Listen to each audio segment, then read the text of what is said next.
नमस्कार, मैं हूं अंजलि और आप देख रहे हैं देवी पूजक टाइम्स लाइव टीवी न्यूज। तो चलिए शुरुआत करते हैं आज की मुख्य खबर से। एजुकेशन लोन पर मिलते हैं यह टैक्स बेनिफिट। जानकारी हासिल कर आप भी ले सकते हैं फायदा। उच्च शिक्षा या अच्छे कॉलेज में पढ़ने के लिए कई बार हमें लोन लेने के लिए जरूरत पड़ती है। सरकार एजुकेशन लोन लेने वाले व्यक्तियों को टैक्स में कुछ राहत भी देती है। आयकर से संबंधित कुछ कानून ऐसे हैं जिनके जरिए एजुकेशन लोन लेने वालों को टैक्स में राहत मिलती है।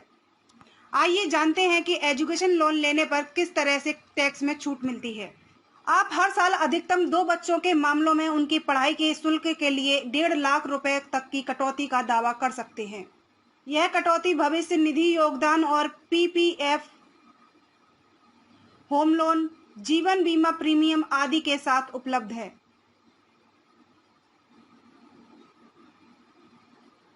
आप यह लाभ किसी भी स्कूल, कॉलेज, विश्वविद्यालय या किसी अन्य शैक्षणिक संस्थान में शिक्षा के लिए उठा सकते हैं। हालांकि इसके तहत कोचिंग संस्थाओं या कक्षाओं को किए गए भुगतान इस कटौती के लिए पात्र नहीं हैं। आयकर की धारा 80C के तहत यह कटौती केवल पूर्णकालिक शिक्षा के लिए लागू होती है। इसके अलावा यह कटौती भारत में शिक्षा के लिए उपलब्ध है।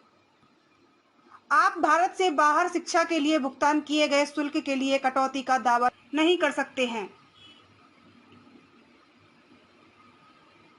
एजुकेशन लोन पर चुकाए गए ब्याज पर टैक्स बेनिफिट। एक व्यक्ति धारा 80E के तहत उच्च शिक्षा के लिए लिए गए लोन पर भुगतान किए जाने वाले ब्याज के लिए कटौती का दावा कर सकता है। इसके तहत उस बच्चे के लिए भी इस कटौती का दावा कर सकते हैं जिसके आप कानूनी अभिभावक हैं। जिस साल से आप लोन चुकाना शुरू करते हैं उस साल से लगातार 8 साल तक इस कटौती का दावा किया जा सकता है। आप 80C के तहत पार्ट टाइम और फुल टाइम कोर्स के लिए एजुकेशन लोन पर कटौती का दावा कर सकते हैं। अगर आप भारत में फुल टाइम कोर्स शिक्षा के लिए लोन लेते हैं तो आप धारा 80E के तहत ऐसे लोन के लिए ब्याज के साथ साथ धारा 80C के तहत भुगतान किए गए शिक्षण शुल्क के लिए कटौती का दावा कर सकते हैं। खबरों में अब तक के लिए बस इतना ही। मिलते हैं फिर ऐसी ही किसी बड़ी खबर के साथ। तब तक के लिए नमस्कार।